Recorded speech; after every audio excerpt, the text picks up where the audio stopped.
R9.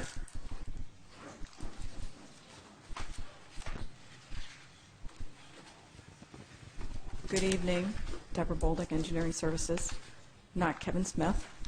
The item you have before you is the purchase and sale agreement for the Magnolia Valley Golf Course and related properties. And Mike Garrett is here to give you a presentation on that acquisition and the drainage improvement that's planned. And at the conclusion of his presentation, we would recommend that you approve the purchase and sale agreement. And the companion agenda item to this is R13. And that actually transfers some funding from Road and Bridge to make this purchase. So if you have any questions on the appraisals, Nikki Spiritos from the County Attorney's Office is here to address that. Okay, thank you.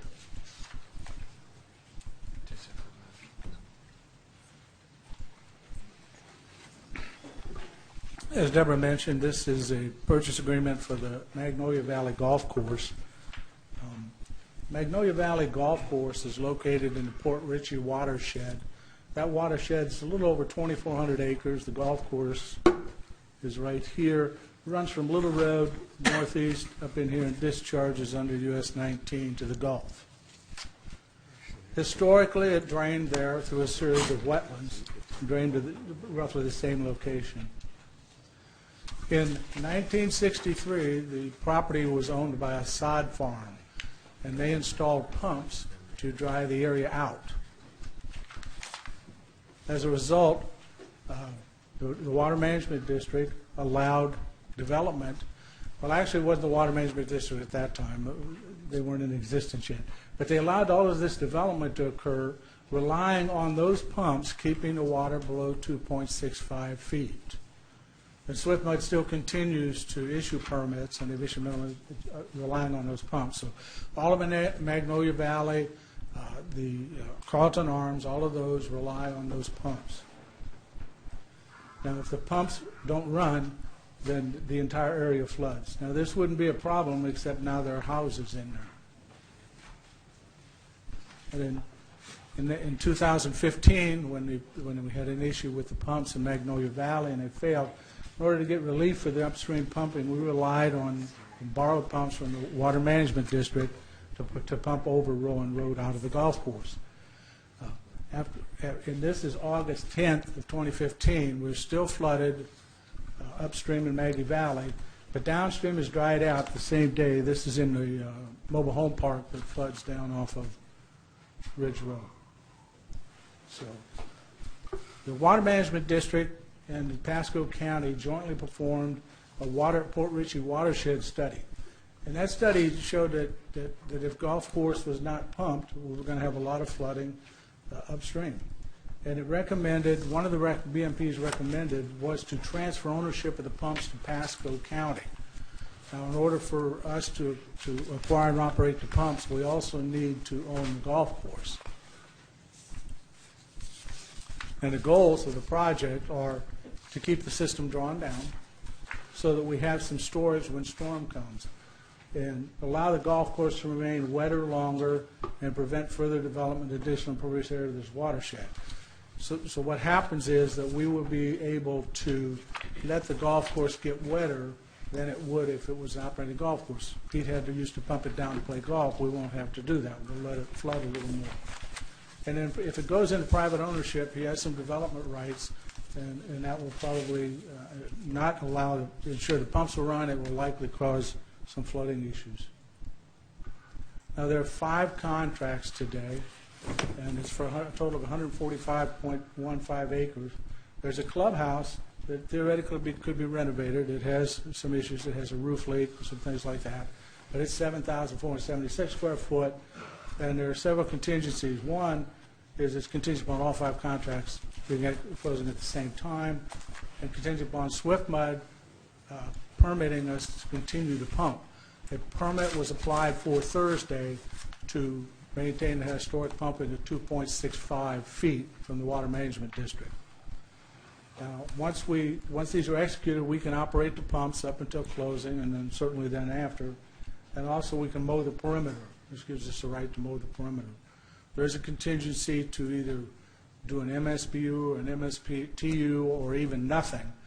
if the board desires. So can I stop you right I'm gonna there? Stop you right there with that last bullet. Go back one.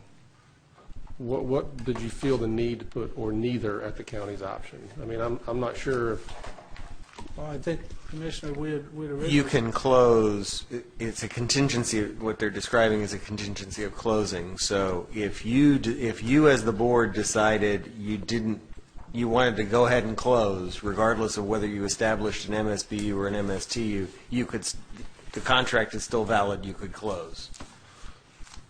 so. I mean, but the money's got to come from somewhere. So I'm assuming it's coming from general fund. Right. To be able to do that. So you're asking us to commit to a funding that, do we really want to do that today, or do we want to wait and see if the MSBU is going to be, or the MSTU is going to be established as we have done in prior projects? So on the next slide, what I'm recommending to you is you use $900,000 from the stormwater utility reserves, which is the last of the stormwater utility reserves, and $900,000 from the road and bridge fund, in the anticipation that we would renovate the clubhouse and the driving range in the future for West Side operations. So it would not come from general fund. But I would recommend an MSBU or a TU to repay your stormwater reserves. So, Commissioner, the way I wrote the contract was to provide you all of the flexibility you might possibly desire in order to have that conversation, not just today, but as we move forward. So that if you elected to explore the possibility of an MSBU, we have time under the contract and we have the right under the contract to have that public hearing, have that vote, and decide whether or not you're going to pass an MSBU. I just think that weakens our position when we have that public hearing, personally, because if the residents know that you've got the cash available to close on it, so they just put. But you don't have to close. That's the whole point, is that the contract is written so that if the MSBU is not an available funding source or the MSTU is not an available funding source, this board may elect to not close. But you can still do that if you have the public hearing and the board still feels that, look, we're just not going to do that. You still have the ability to close if you want to. But I think that weakens our position tremendously to have that language in there. Or neither. I would just take out the or neither. You can certainly do that, Commissioner. You absolutely can strike that language, and we would take it back to the sellers who would certainly support that change. I mean, I don't think they see it as benefiting them. The sellers, I'm not concerned about. Right. So what I'm saying is, you could certainly move. You could certainly ask to strike that phrase from the contract, so that could be done. I just see this as a clear deviation from what we have done in prior arrangements that were similar to this. I just think it weakens our position to be able to move forward. If the residents understand that they're going to be assessed for those improvements, or if the majority of this board says, no, we're just not going to do it, we're going to, you still have the ability to do that. I just personally have some concerns about that. Madam Chair, Commissioner Moore. maybe staff or Ms. Baker, somebody might want to talk a little bit about the possible Swift Mud funding that we may be able to receive. So before initiating the negotiations in earnest with Mr. Lenhart, I did have a conference call with the Executive Director, Robert Beltran, and his staff, and then staff had a permitting pre-application meeting to talk about A, the project, would they support the project, B, could we get a conceptual permit to allow us to continue to maintain the 2.65 NAVD water levels, because that's critical to whether we would want to take on this obligation, and about the potential of funding. It is out of cycle. In my conversations with them, we did not discuss out-of-cycle funding. It's my understanding that the district commissioner and others have had some conversations about that possibility. I do believe that the district has foreshadowed to staff that they're supportive of the project, that they reserve the right to question our appraised value and how much they would participate with us on. But we are hopeful that either, I'm less hopeful for this first alternative, more hopeful for the second alternative, that either they would partner with us 50-50 on the amount of the appraisal that they deemed appropriate, or that they would allow us to use the purchase value as soft match for a future construction project. But I would allow the district commissioner and or other commissioners who've spoken to the Water Management District governing board members, because I have not. They're Commissioner Wells? very supportive of this project. I think the commitment, we're still talking through it, but the commitment is a 50-50 share on what they feel the assessed value is. We're still looking at that, but they will do it out of cycle funding for this. So they absolutely are supportive of this, and we will be able to get some funding. I don't know the exact amount, but I would say at least 1.1. And Madam Chair, I mean, to that end, that's wonderful news, but I still think that if you have or neither language, that weakens our position. By striking that gives us, to me, much more, a better position of strength to go forward. Commissioner,